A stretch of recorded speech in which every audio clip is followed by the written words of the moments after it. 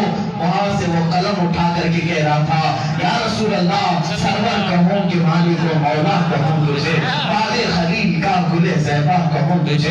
اللہ نے تیرے جسم منور کی تابش ہے، اے جانے جام جانے تجلا کہوں تجھے، اے جانے جام جانے تجلا کہوں تجھے. تیرے تو بس عیب تناہی سے ہے بری، یا رسول اللہ حیران ہوں میرے شاہ میں کیا کیا کہوں تجھے. ہمیں وقت کا امام اہل سنت یہ سکھا رہا تھا کہ یا رسول اللہ، لیکن رضا نے ختم سخن اس پہ کر دیا، خالق کا بندہ خلق کا آقا کہوں تجھے. مجھے بتاؤ اے سنی مسلمانوں، رب تبارک و تعالیٰ نے اپنے نبی کے دین کو احیا کرنے کے لیے لاکھوں کی تعداد کو نہیں فرمایا، بلکہ ایک مرد قلندر کو اٹھایا اور وہ اپنے قلم کی نوک سے مسلمانوں کے عقیدے کی حفاظت کیا. آج میں آپ کو دعوت دیتا ہوں، لوگ آتے ہیں، جڑتے ہیں، نہیں جڑتے اس کا ٹینشن مت لو، اس کی فکر مت کرو. لوگ یہی شکایت کرتے ہیں، ہم تو چلتے ہیں مولانا، لوگ ہی نہیں آتے. ہم تو بیان کرتے ہیں، لوگ سنتے ہی نہیں ہیں. ہم کام کرنا چاہتے ہیں، لوگ آتے ہی نہیں. تم لوگوں کے لیے نہ کرو، اپنے اللہ اور اس کے رسول کے لیے کرو. اگر تمہارا عقیدہ ہے رسول حاضر و نازل ہے، اکیلے چل پاؤ اور دعوت دو لوگوں کو، اصلاح کی کوشش کرو اور مصطفیٰ کریم کے عشق کو پلانے کی کوشش کرو. پھر دیکھنا ایک وقت آئے گا جب تم بھی پکار کر کہو گے میں اکیلا ہی چلا تھا جانب منزل مگر. لوگ آتے گئے، کارواں بنتا گیا. امام اہل سنت حاضر بریلوی جس وقت لکھ رہے تھے اس وقت وہ تنہا تھے، اکیلے تھے. کوئی آپ کی ٹیم نہیں، کوئی تحریک نہیں، کوئی تنظیم نہیں، کوئی مدرسہ نہیں، کوئی خانقاہ نہیں آپ کی. اکیلے بیٹھ کر کے ایک عالم لکھ رہا ہے. یہی تو بارگاہ رسول میں اعلیٰ حضرت نے اپنے اکیلے پن کے احساس کی شکایت بھی اپنے سلام کے شعر میں کہی ہے. ایک طرف آدائے دین، ایک طرف ہے حاسدی، بندہ ہے تنہا شاہ تم پہ کروڑوں درود. اعلیٰ حضرت نے یہی تو لکھا ہے، میں تنہا ہوں یا رسول اللہ. پھر لیکن عقیدہ کتنا مضبوط تھا اعلیٰ حضرت کا. لوگ آتے ہیں کہ نہیں آتے یہ نہیں دیکھا، جڑتے ہیں کہ نہیں جڑتے یہ نہیں دیکھا، دشمن میرے کتنے چلاتے یہ بھی نہیں دیکھا، بلکہ حضور کی بارگاہ میں مخاطب ہو کر کے یوں کہا، یا رسول اللہ تم ہو حفیظ و مغیث، کیا ہے وہ دشمن خبیث.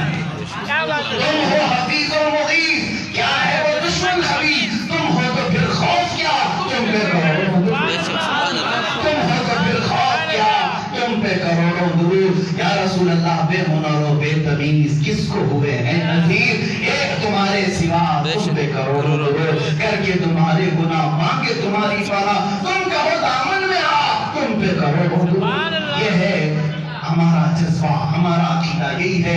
اے سنیو اٹھو کام کرو. اور علماء سے بھی یہی گزارش ہے، وقت کو نہ دیکھیں، تعداد کو نہ دیکھیں، جماعتیں کتنی آتی ہیں یہ نہ دیکھیں، جوان کتنے جڑتے ہیں، بوڑھے کتنے جڑتے ہیں، بچے کتنے جڑتے ہیں یہ نہ دیکھیں. میرے آقا نے اعلان نبوت فرمایا تھا مکہ کی سرزمین پر، تو پورا مکہ ایک بیگ اسلام نہیں قبول کیا، بلکہ پورے مجمع میں سے صرف 9 سال کا حیدر کرار تھا. کھڑے تھے، باقی مجمع خاموش تھا.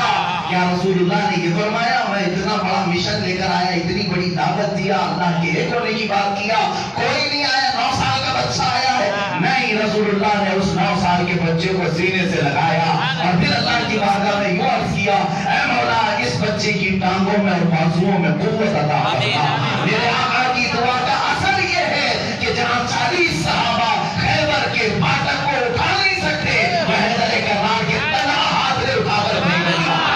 9 سال کی عمر میں مصطفیٰ نے دعا دی تھی، اے میرے عزیزو آج اٹھو گے، آج تم کام کرو گے، رسول اللہ کی دعا تمہارے ساتھ ہوگی۔ مجمع تمہارے ساتھ ہو یا نہ ہو اس کی فکر نہ کرو۔ میں ممبئی سے چل کر میسور آیا، میں خواب و خیال میں بھی نہیں سوچا کہ یہ ہزاروں کی تعداد میں یہاں بیٹھے ہوں گے۔ میں تو کبھی یہ بھی سوچتا ہوں اگر مجھے بلانے والے سامنے بیٹھے میں ان کو سنا دوں بس یہی کافی ہے، اس لیے کہ میں سفر کرتا ہوں رسول اللہ کے نام پر، تو میں ان کے مشن کو اور ان کے میسج کو دوسروں تک پہنچاؤں گا۔